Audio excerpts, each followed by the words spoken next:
నీ కొరకు క్రీస్తు, నీ కొరకు క్రీస్తు. కొన్నిసార్లు క్రైస్తవులు తర్వాత వచ్చి క్రైస్తవులు కానటువంటి వారు కూడా అత్యధికులు దేన్ని వెంబడిస్తున్నారో దాన్ని ఆధారంగా చేసుకుని అత్యధికులు వెంబడిస్తున్నారు కాబట్టి, అత్యధికులు ఒక విషయాన్ని నమ్ముతూ ఉన్నారు కాబట్టి దాన్ని మనము కూడా నమ్మొచ్చు, దాన్ని మనము కూడా వెంబడించవచ్చు.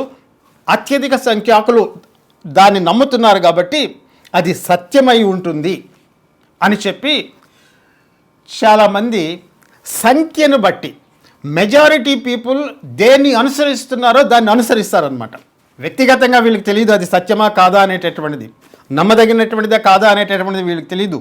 వీళ్ళు దేన్ని చూస్తారంటే చాలామంది దీన్ని వెంబడిస్తూ ఉన్నారు కాబట్టి మనము కూడా దీన్ని వెంబడించవచ్చు, మనం కూడా దీన్ని నమ్మచ్చు, ఇది సత్యమై ఉంటుంది, ఇది ఇంతమంది నమ్ముతున్నారు కాబట్టి ఈ మతాన్ని లేదంటే ఈ దేవుణ్ణి ఇది సత్యమై ఉంటుందని సంఖ్యను బట్టి ఒక తాత్పర్యానికి వస్తారు, నమ్మకానికి వస్తారు, ఒక ఇన్ఫ్లుయెన్స్కి వస్తారు. అటువంటిది చాలా ప్రమాదకరమైనటువంటిది. అధిక సంఖ్యాకులు చేసేదంతా తప్పై ఉండాలి అని చెప్పి నేనేమి చెప్పడంలే. That is not the influence I'm drawing. What I'm saying is because majority people are following therefore it must be truth అనేటటువంటి దాంట్లో ఒక లోపం అనేటటువంటిది ఒకటి ఉంది. అదేంటో మనము చూస్తాం. ఎందుకంటే ఆ విధంగా నువ్వు అధిక సంఖ్యాకులు అనుసరిస్తూ ఉన్నారు కాబట్టి నువ్వు కూడా వెంబడిస్తే, నాయకులు చెప్తున్నారు కాబట్టి, మత నాయకులు చెప్తున్నారు కాబట్టి అది సత్యమై ఉంటుంది, అది నమ్మకమైనటువంటిది అని చెప్పి నువ్వు అనుకుంటే కొన్నిసార్లు ఆ మత నాయకులు చెప్పినటువంటిది, అధిక సంఖ్యాకులు వెంబడించినటువంటిది, అధిక సంఖ్యాకులు చేసినటువంటిది చిట్ట చివరికి నీకు చాలా ఘోరమైనటువంటి నష్టాన్ని తీసుకుని రావచ్చు. ఈ దినమున మనము సమూయేలు రాసినటువంటి మొదటి గ్రంథము 4వ అధ్యాయంలో ఒక చిన్న విషయాన్ని గురించి ఒక చిన్న వాక్యం చదువుతానండి. ఎందుకంటే అది చాలా దీర్ఘంగా ఉండేటటువంటి వాక్య భాగం కాబట్టి, సమయం లేదు కాబట్టి జస్ట్ ఒక 2-3 వచనాలను చదివి, సమూయేలు రాసినటువంటి మొదటి గ్రంథము 4వ అధ్యాయము 10వ వచనము. ఫిలిష్తీయులు యుద్ధం చేయగా ఇశ్రాయేలీయులు ఓడిపోయి అందరూ తమ డేరాలకి పరిగెత్తి వచ్చిరి. అప్పుడు అత్యధికమైన వధ జరగను, ఇశ్రాయేలీయుల్లో 30,000 కాల్బలము కూలెను, మరియు దేవుని మందసం పట్టబడును. అదీ కాక హోఫ్ని ఫినెహాస్లను ఏలియా యొక్క 2 కుమారులను హతులైరి అని చెప్పి రాయబడింది. సమూయేలు మొదటి గ్రంథము 7వ అధ్యాయము 9వ వచనము. సమూయేలు పాలు విడవని ఒక గొర్రెపిల్లని తెచ్చి యెహోవాకు సర్వాంగ బలిగా అర్పించి ఇశ్రాయేలీయుల పక్షంలో యెహోవాను ప్రార్థన చేయగా యెహోవా అతని ప్రార్థన అంగీకరించెను. సమూయేలు దహన బలి అర్పించుచుండగా ఫిలిష్తీయులు యుద్ధం చేయుటకై ఇశ్రాయేల్ మీదకి వచ్చిరి. అయితే యెహోవా ఆ దినమున ఫిలిష్తీయుల మీద మెండుగా ఉరుములు ఉరిమిచ్చి వారిని తారుమారు చేయగా వారు ఇశ్రాయేల్ చేత ఓడిపోయిరి. ఇశ్రాయేలీయులు మిస్పాలో నుండి బయలుదేరి బేత్కారు వరకు ఫిలిష్తీయులను తరిమి హతము చేసిరి. అప్పుడు సమూయేలు ఒక రాయి తీసి మిస్పాకును షేనుకును మధ్య దాన్ని నిలిపి ఇంతవరకు యెహోవా మనకు సహాయం చేసిందని చెప్పి దానికి ఎబెనెజరు అని పేరు పెట్టెను. 2 కాంట్రాస్టింగ్ ఈవెంట్స్ ఇక్కడ రాయబడ్డాయండి. ఈ 4వ అధ్యాయంలో చెప్పబడినటువంటి మాట ఏమిటి అంటే అండి, ఇశ్రాయేలీయులు ఫిలిష్తీయులతో యుద్ధం చేస్తూ ఉన్నారు. యుద్ధం చేస్తూ ఉన్నప్పుడు ఫిలిష్తీయులతో వాళ్ళు ఆ యుద్ధంలో ఓడిపోయారు. మొట్టమొదటి దఫాలో 4,000 మంది చనిపోయారు. 4,000 మంది ఇశ్రాయేలీయులు చనిపోయిన తర్వాత అక్కడ ఉండేటటువంటి నాయకులు ఏమన్నారంటే, అంటే యుద్ధాన్ని నడిపించేటటువంటి వారు, ప్రజల్ని నడిపించేటటువంటి వారు, వీళ్ళందరూ ఏమన్నారంటే, మనం ఎందుకు ఓడిపోయాము, why we got this defeat, reason ఏంటి అని చెప్పి వాళ్ళు ఈ పెద్దలు ఆలోచించారు, నాయకులు ఆలోచించారు. ఈ నాయకులు ఆలోచించి వాళ్ళు వచ్చినటువంటి కన్క్లూజన్ ఏంటి అంటే, మన మధ్య యెహోవా యొక్క మందస్సము లేదు కాబట్టి దానిని బట్టి మనము ఓడిపోయాము అనేటటువంటి నిర్ధారణకు వచ్చి పెద్దలు ఏం చేశారంటే, కొంతమందిని షిలో దేవుని యొక్క ప్రత్యక్ష గుడారం ఉండేటటువంటి ఆ మందిరం దగ్గరికి పంపించి వాళ్ళు చెప్పినటువంటి మాట ఏంటంటే, ఆ మందిరంలో ఉండేటటువంటి దేవుని యొక్క నిబంధన మందసాన్ని యుద్ధ భూమిలోనికి తీసుకొని రండి, అప్పుడు మనము గెలుస్తాము అనేటటువంటి ఒక విషయాన్ని ప్రజలకు వాళ్ళు బోధించారు, సైనికులకు వాళ్ళందరికీ బోధించారు. సో మనుషులు పోయారు, నిబంధన మందసాన్ని తీసుకొని వచ్చారు. యుద్ధ భూమిలోకి ఆ నిబంధన మందసం రాగానే ఇదిగో అధిక సంఖ్యాకులైనటువంటి ఇశ్రాయేలీలంతా చాలా హుషారుగా చాలా శక్తితోటి, ఉత్సాహంతో, ధైర్యంతో, విశ్వాసంతో, నమ్మకంతో పెద్దగా కేకలు వేశారు. పెద్దగా కేకలు వేయగానే ఫిలిస్తీన్లు వాళ్ళ వైపు చూసి, ఏంటి ఇశ్రాయేలీలు ఇందాకనే కదా మనం తుక్కుగా వాళ్ళని ఓడించాము, సడన్గా ఎందుకు ఈ విధంగా వీళ్ళు కేకలు వేస్తున్నారు, కారణం ఏంటి అని చెప్పి వాళ్ళు చూసి వాళ్ళు తెలుసుకున్నటువంటిది ఏంటంటే యెహోవా యొక్క నిబంధన మందసం వచ్చింది అని చెప్పి వాళ్ళు తెలుసుకున్నారు. తెలుసుకున్న తర్వాత వాళ్ళు మాట్లాడుకున్నటువంటిది, ఇంకా గట్టిగా యుద్ధం చేద్దాము, ఆ దేవుడు చాలా బలవంతుడైన దేవుడు అని చెప్పి యుద్ధం చేస్తే, రెండో దఫా యుద్ధంలో ఇశ్రాయేలీలు 30,000 మంది చనిపోయారు. రెండోది ఏలీ కుమారులైనటువంటి హోఫ్ని, ఫినెహాసు యుద్ధంలో చనిపోయారు, యాజకులు వాళ్ళు. తర్వాత మూడోది ఏమిటి అంటే మందస్సము ఇశ్రాయేలీల చేతుల్లో నుంచి ఫిలిస్తీన్ల చేతుల్లోకి వెళ్ళిపోయింది. మెజారిటీ, అధిక సంఖ్యాకులు ఒక విషయాన్ని నమ్ముతూ ఉన్నారు. అధిక సంఖ్యాకులు నాయకులు చెప్పిన దాన్ని నమ్మారు. దేవుని యొక్క నిబంధన మందసము యుద్ధ భూమిలో ఉంది కాబట్టి ఆటోమేటిక్గా దేవుడు ఇశ్రాయేలు పక్షము వహించి ఇశ్రాయేలు పక్షంగా యుద్ధం చేసి ఫిలిస్తీన్ని హతము చేసి విజయం ఇస్తాడు అని చెప్పి నాయకులు, అక్కడ ఉండేటటువంటి యాజకులు బోధించారు. అందులో ఫినెహాసు, హోఫ్ని కూడా ఉన్నారు, ఏలీ యొక్క కుమారులు. వీళ్ళు చాలా కరప్ట్ యాజకులు, చాలా అవినీతి పరులైనటువంటి వారు.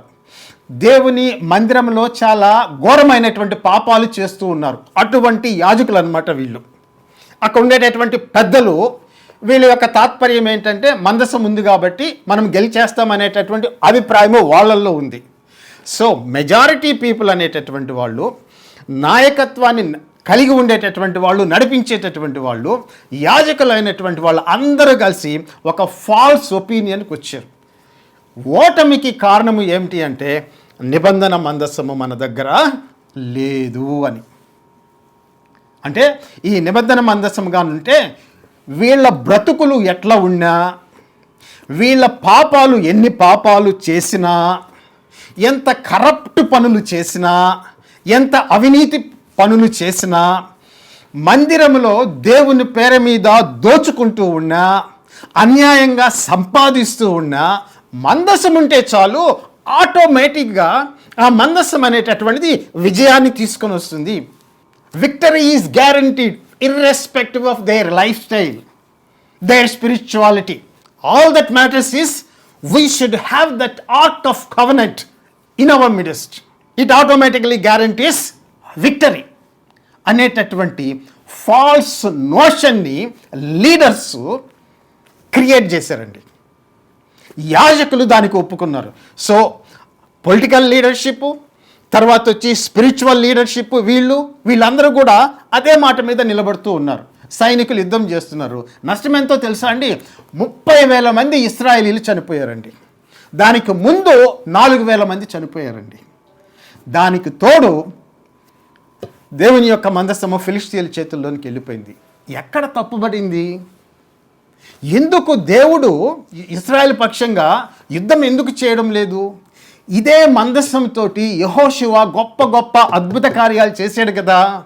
యెరికో గోడలు కూలిపోయినాయి కదా. ఇదే మందసము వచ్చినప్పుడు యోర్దాను నది ప్రవాహము వెనక్కి మళ్ళీ వెళ్ళిపోయింది కదా. ఇశ్రాయేలీలు ఎటువంటి హాని కలగకుండా యోర్దాను నది దాటి అవతలకి వెళ్ళారు కదా. ఏమైంది ఈ మందసము?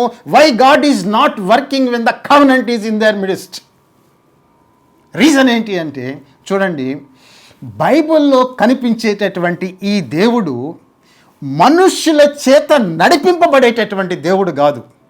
He is not a God who can be domesticated and who can be used according to your own whims and fancies.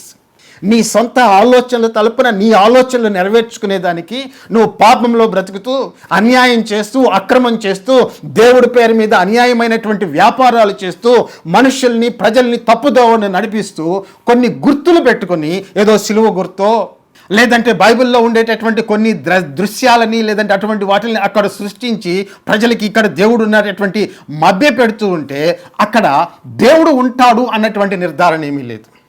You cannot come to that kind of conclusion. నువ్వు ఆత్మీయంగా చాలా నష్టపోతావు.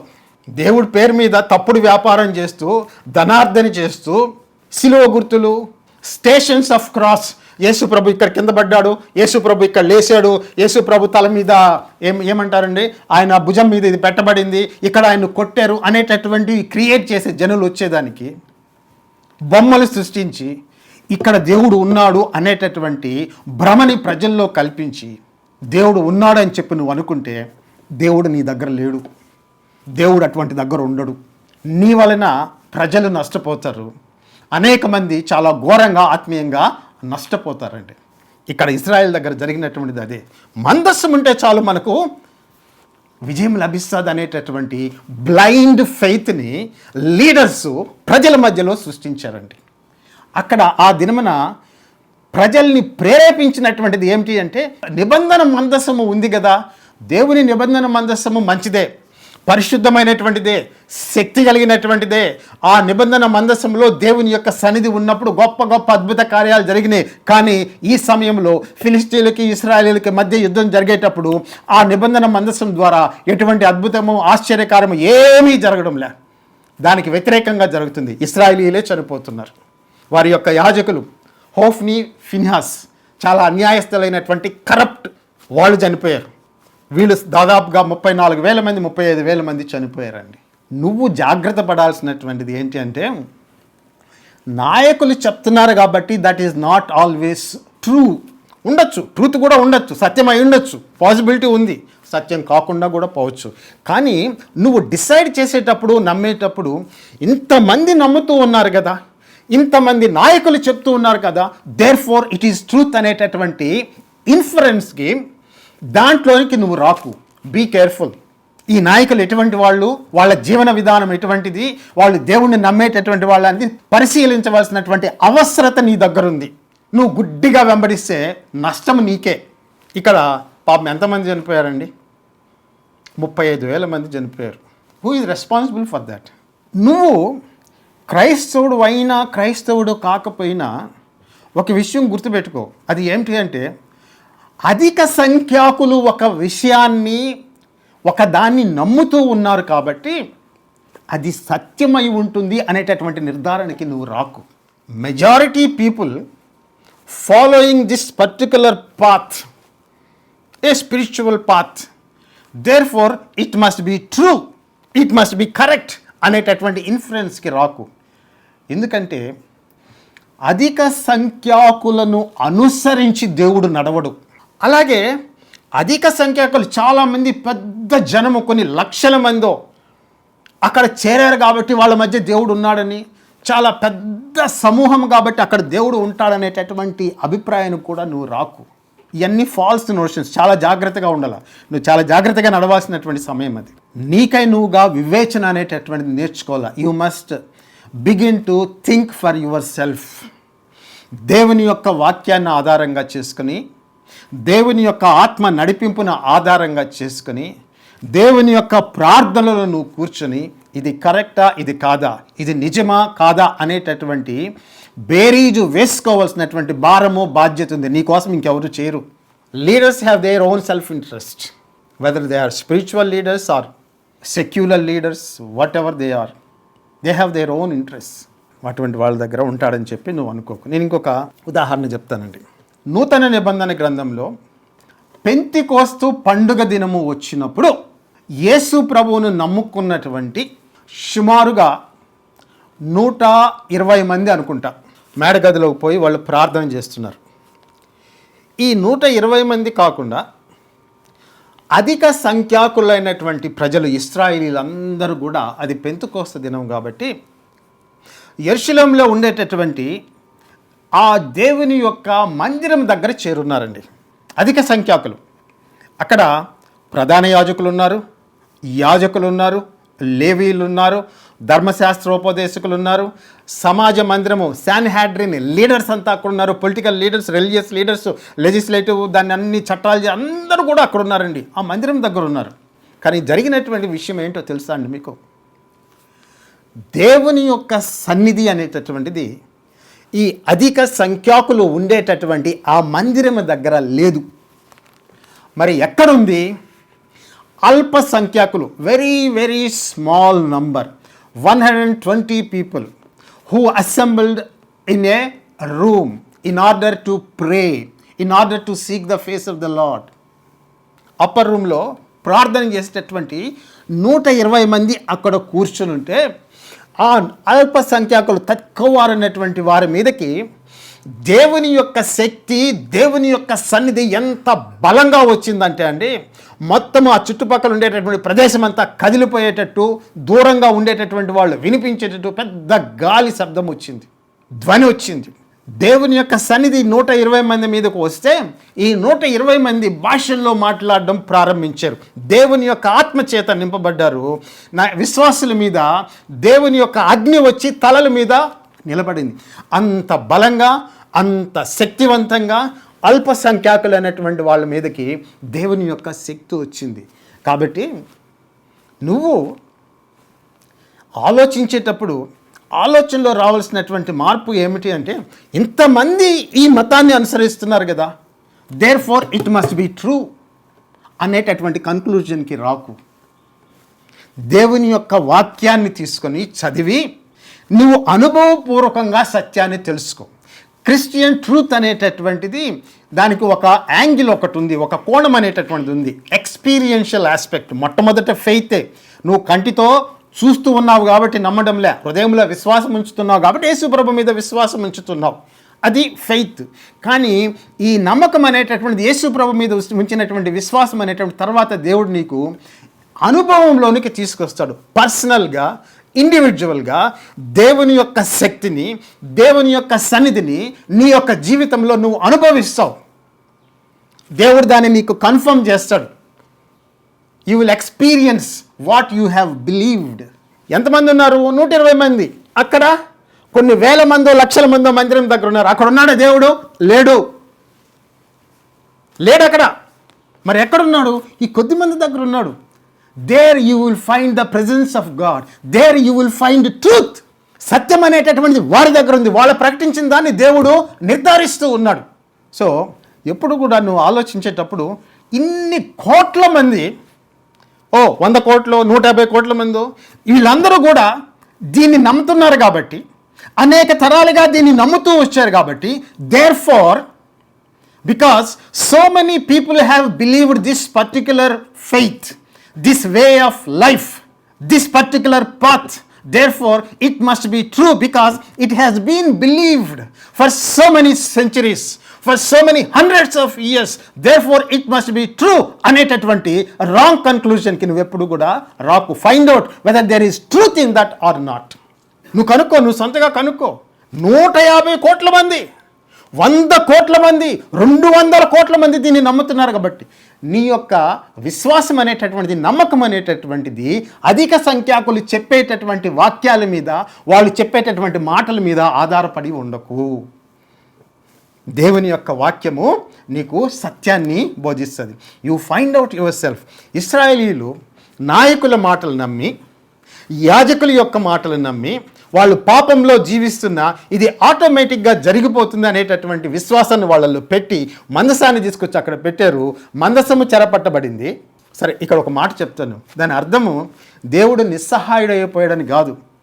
దేవుడు తనకై తానుగా ఎవరి యొక్క ప్రమేయం లేకుండా ఫిలిస్తీన్లు ఆ మందసాన్ని వారికి వారే తీసుకువచ్చి ఇశ్రాయేలుకి అప్పగించేటట్లు చేసినటువంటి శక్తి కలిగినటువంటి దేవుడు. ఆ శక్తి ఆయనకుంది. He does not depend on your strength, he does not depend on your intelligence, he does not depend on your wisdom, he does not depend on your methods, he has his own ways. ఆయన తనకై తానుగా తన మందసాన్ని, నిబంధన మందసాన్ని ఇశ్రాయేలీల చేతులకి తిరిగి అప్పగించేటట్లు ఫిలిస్తీన్లకి ఆయన చేసాడండి. ఫిలిస్తీన్లు తీసుకొచ్చి అప్పగించిపోయారు. బలులు అర్పించి మరి, కానుకలు అర్పించి మరి అట్లా చేయగలడు దేవుడు. ఆ శక్తి ఉంది. కానీ ఈ సమయంలో ఎందుకు చేయడం లేదంటే కారణం ఏమిటంటే, బ్రతికినంత కాలం అన్యాయం చేస్తూ, అక్రమం చేస్తూ, పాపంలో బ్రతుకుతూ, పైకి దేవుని గురించి మాట్లాడుతూ, దేవుడి పేరు మీద వ్యాపారాలు చేసుకుంటూ, దేవుడి పేరు మీద డబ్బులు సంపాదించుకుంటూ, ఈ గుర్తుంది కదా కాబట్టి దేవుడు అక్కడ ఉంటాడు అని మభ్యపెట్టేటటువంటి నువ్వు నాయకుల గురించి జాగ్రత్తగా ఉండు. వారిని వెంబడించేటటువంటి అధిక సంఖ్యాకుల గురించి కూడా నువ్వు జాగ్రత్తగా ఉండు. అలాగని దేవుడు అధిక సంఖ్యాకుల మధ్య ఉండడు అని చెప్పి నేనేం చెప్పడం లే. నువ్వు ఎటువంటి తాత్పర్యాన్ని దాన్ని ఆధారంగా చేసుకుని నీ మనసులో పెట్టుకుంటున్నావు, దాని గురించి నేను మాట్లాడుతూ ఉన్నాను. 7వ అధ్యాయంలోకి వస్తే, మిస్పాలో సమూయేలు ప్రవక్త బలి అర్పించాడు, మనుషుల్ని సమకూర్చాడు. దానికి ముందు మిస్పాలో సమూయేలు ప్రవక్త ఇశ్రాయేలీలకి కొన్ని వచనాలను బోధించాడు, కొన్ని వాక్యాలు, దేవుని యొక్క వాక్యాలను చెప్పాడు. పశ్చాత్తాపడండి, మారు మనసు పొందండి, మీ ప్రవర్తన మార్చుకోండి. మీరు ప్రస్తుతానికి వెంబడించేటటువంటి అష్టరోతు దేవత, ఈ బయలుదేవత, వాటిని అన్నిటినీ విడిచిపెట్టి ఏక హృదయంతో, ఏక మనసుతో, ఏకాత్మతో, నీ పూర్ణ హృదయంతో యెహోవాను వెంబడించండి, ఆయన మీకు సహాయం చేస్తారని చెప్పి వాళ్ళ హృదయాల్ని సిద్ధపరిచి, ఆయన నాయకుడు, ఆయన చెప్పేటటువంటి మాటలు ఏ విధంగా ఉన్నాయండి, మారు మనసు కలిగజేసేదానికి, పశ్చాత్తాపాన్ని కలిగజేసేదానికి, మనుషుల హృదయాన్ని దేవుడి వైపుకి తిప్పేదానికి, వాళ్ళని దేవుని దగ్గరికి సమీపంగా తెచ్చేదానికి ప్రవక్త ప్రయాసపడుతూ ఉన్నాడు.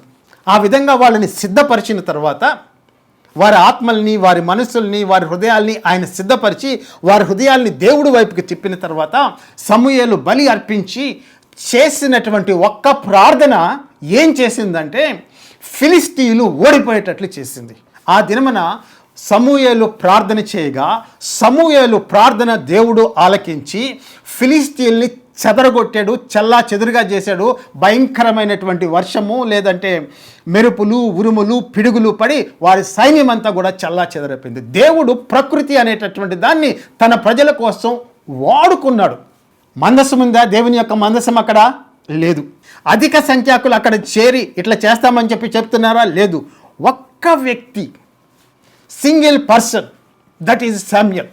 ఆయన యొక్క విశ్వాసాన్ని బట్టి, ఆయన యొక్క నమ్మకత్వాన్ని బట్టి, ఆయన యొక్క పరిశుద్ధ జీవితాన్ని బట్టి, ఆయన యొక్క ఆత్మ నింపుదలను బట్టి, ఆయన యొక్క విధేయతను బట్టి దేవుడు సమూయేలు యొక్క ప్రార్థన ఆలకించి ఇశ్రాయేలు పక్షంగా అద్భుతమైనటువంటి కార్యాలు చేశాడండి. ఆ దినమున సమూయేలు ప్రార్థన చేస్తే ఫిలిష్తీయులు చెదరగొట్టబడి చెల్లా చెదరైపోయారు. అప్పుడు ఇశ్రాయేలు మిస్పాలో నుండి బయలుదేరి బేత్కారు వరకు ఫిలిష్తీయులు తరిమి హతము చేసిరి అని చెప్పి రాయబడింది. సమూయేలు ఉన్నంత వరకు ఫిలిష్తీయులు ఇశ్రాయేల్ మీద తిరిగి ఎప్పుడు దండెత్తలే. ఎందుకు? Because he is a man of God. దేవుణ్ణి నిజముగా వెంబడించినటువంటి ప్రవక్త. ఫినిహాసు, హోఫ్ని వంటి ప్రవక్త కాదు ఆయన. నిజంగా నమ్మకంగా దేవుని యొక్క పరిచర్యను చేసినటువంటి వ్యక్తి. ఆయన ప్రార్థన చేస్తే దేవుడు అంగీకరించాడు. కాబట్టి వినేటటువంటి నువ్వు, ఈ లోకంలో నీకు చాలా కనిపిస్తూ ఉన్నాయి, చాలామంది చెప్తూ ఉన్నారు, చాలామంది వింటూ ఉన్నారు. మంద అనేటటువంటిది ఒకటి ఉంది, మాస్ అనేటటువంటిది. అది క్రైస్తవులైనా క్రైస్తవులు కాకపోయినా ఈ మాస్ అనేటటువంటి దాని యొక్క స్వభావం ఏంటంటే క్రిటికల్గా, తులనాత్మకంగా వివేచించేటటువంటి వివేచన శక్తి వాళ్ళకి ఉండదు. మంది ఎటు పోతున్నారో అటే పోతారు. అల్పమైనటువంటి వాటిని వెంబడించేటటువంటి వ్యక్తులు. ఇశ్రాయేలీలు మొదటిసారి యుద్ధం జరిగినప్పుడు ఫినిహాసు, హోఫ్ని పెద్దవాళ్ళు చెప్పినప్పుడు ఎంత సులువుగా నమ్మేశారండి. ఇది నిజంగా దీనికి కారణమా? మందసం లేకపోవడం వల్లే మనము పరాజయం పాలయ్యామా, లేకపోతే మన ప్రవర్తనలో ఏమన్నా ఉందా, మనము దేవుణ్ణి నిజంగా వెంబడిస్తూ ఉన్నామా అనేటటువంటి ప్రశ్న వాళ్ళకి రాలే. వాళ్ళు చెప్పారు, వీళ్ళు పోయారు. వాళ్ళు కేకలేశారు, వీళ్ళు కేకలేశారు. అది ఆ విధంగా ఉంటుంది మాస్ అంటే. ఆ విధంగా ఆలోచన లేనటువంటి, వివేచన లేనటువంటి మాస్ అనేటటువంటి వాళ్ళు అటు క్రైస్తవుల్లో ఉన్నారు, క్రైస్తవులు కానటువంటి వాళ్ళు ఉన్నారు. సొంతగా వివేచించేటటువంటి శక్తి, ఆలోచన శక్తి, క్రిటికల్ థింకింగ్ అనేటటువంటిది వీళ్ళు కోల్పోయి ఉంటారు. మందితో పడి పోవడమే అంతే. They do not necessarily follow what is truth. Because majority is going this way, we also will go that way. అధిక సంఖ్యాకులు అటు పోతున్నారు, మేము కూడా అటే పోతాం. అదే సంఖ్యాకులు మునుగుతారా, వీళ్ళు కూడా మునుగుతారు. కాబట్టి వినేటటువంటి నువ్వు ఈ దినమున నువ్వు ఆలోచించుకో, దేవుడు ఎక్కడున్నాడు, ఎవరి దగ్గర ఉంటాడు, ఆయన మనసు ఏ విధంగా ఉంటుంది, ఆయన క్రియలు కార్యాలు ఏ విధంగా ఉంటాయి, దేన్ని ఆయన కోరుకుంటాడు. పాతకాలంలో రోము, తర్వాత వచ్చి గ్రీకు, తర్వాత వచ్చి ఈజిప్ట్ దేశాల్లో దేవుళ్ళు దేవతలు ఉండేటటువంటి వాళ్ళు. ఈ దేవుళ్ళు దేవతలు ఎటువంటి వాళ్ళు అంటే వాళ్ళకి ఇచ్చేటటువంటి మర్యాదను బట్టి, గౌరవాన్ని బట్టి, వాళ్ళకి ఇచ్చేటటువంటి కానుకలను బట్టి వీళ్ళు చేసేటటువంటి పండగలను బట్టి, ప్రజలు చేసేటటువంటి, భక్తులు చేసేటటువంటి పండగలను బట్టి, వీటన్నిటిని బట్టి ఈ దేవుళ్ళని మచ్చిక చేసుకోవచ్చు. సాధు చేసుకుని ఈ ప్రజలు, ఈ భక్తులు తమకు అవసరమైనటువంటి వాటిని చేసేటట్లు ఈ దేవుళ్ళని, దేవతల్ని మ్యానిపులేట్ చేయొచ్చు. బైబిల్లో కనిపించేటటువంటి దేవుడు ఆ విధంగా నీ చేత సాధు చేయబడి, మచ్చిక చేయబడి, నీకు కావలసినటువంటి కార్యాలు చేసేటటువంటి దేవుడు ఆయన కాదు. అంటే దాని అర్థము నీకు సహాయం చేయడని, నిన్ను స్వస్థపరచడని, నిన్ను లేపి నిలబెట్టడని చెప్పి దాని అర్థం కాదు. కానీ దేవుడిని నువ్వు డొమెస్టికేట్ చేసి నీ ఇష్టానుసారంగా ఆయన వాడుకోవాలంటే కుదరదు. ఇక్కడ దేవుడు బయలుపరిచినటువంటి ఆ విషయము అది. కాబట్టి ఈ దినమున ఎవరిని వెంబడిస్తున్నావు, ఎవరిని నమ్ముతూ ఉన్నావు, ఒక్కసారి ఆలోచించుకో. దేవుడు ఈ వాక్యాన్ని మీ హృదయాల్లో ఫలింపచేయునుగాక. యేసు ప్రభు నామంలో ఆమెన్. ఆకాశములు ఎన్నైనా పట్టలేని ప్రేమాది, సముద్రములు ఎన్నైనా నింపలేని ప్రేమాది. ఆకాశములు ఎన్నైనా పట్టలేని ప్రేమాది, సముద్రములు ఎన్నైనా నింపలేని ప్రేమాది. యేసయ్యా యేసయ్యా నీ ప్రేమే చాలయ్యా, యేసయ్యా యేసయ్యా నీ ప్రేమే చాలయ్యా. ఆకాశములు ఎన్నైనా పట్టలేని ప్రేమాది. అగ్ని జ్వాలల కన్నులవి భగా భగా మండునవి, అగ్ని జ్వాలల కన్నులవి భగా భగా మండునవి. బండ వంటి గుండెలను నీరు కార్చిన ప్రేమాది, బండ వంటి గుండెలను నీరు కార్చిన ప్రేమాది. ఆరని మారని ప్రేమాది, నన్నే మార్చిన ప్రేమాది. ఆరని మారని ప్రేమాది, నన్నే మార్చిన ప్రేమాది. యేసయ్యా యేసయ్యా నీ ప్రేమే చాలయ్యా, యేసయ్యా యేసయ్యా నీ ప్రేమే చాలయ్యా. ఆకాశములు ఎన్నైనా పట్టలేని ప్రేమాది, సముద్రములు ఎన్నైనా నింపలేని ప్రేమాది. రక్తధారల చేతులవి తాచేయున్న బాహు అది, రక్తధారల చేతులవి తాచేయున్న బాహు అది. తప్పులను ఎంచదది వేచి వెంటాడు ప్రేమాది, తప్పులను ఎంచదది వేచి వెంటాడు ప్రేమాది. రొమ్మున దాచిన ప్రేమాది, నన్నే దోచిన ప్రేమాది. రొమ్మున దాచిన ప్రేమాది, నన్నే దోచిన ప్రేమాది. యేసయ్యా యేసయ్యా నీ ప్రేమే చాలయ్యా, యేసయ్యా యేసయ్యా నీ ప్రేమే చాలయ్యా. ఆకాశములు ఎన్నైనా పట్టలేని ప్రేమాది, సముద్రములు ఎన్నైనా నింపలేని ప్రేమాది. మేకు దిగిన పాదాలవి రక్త సిక్త మార్గమది, మేకు దిగిన పాదాలవి రక్త సిక్త మార్గమది.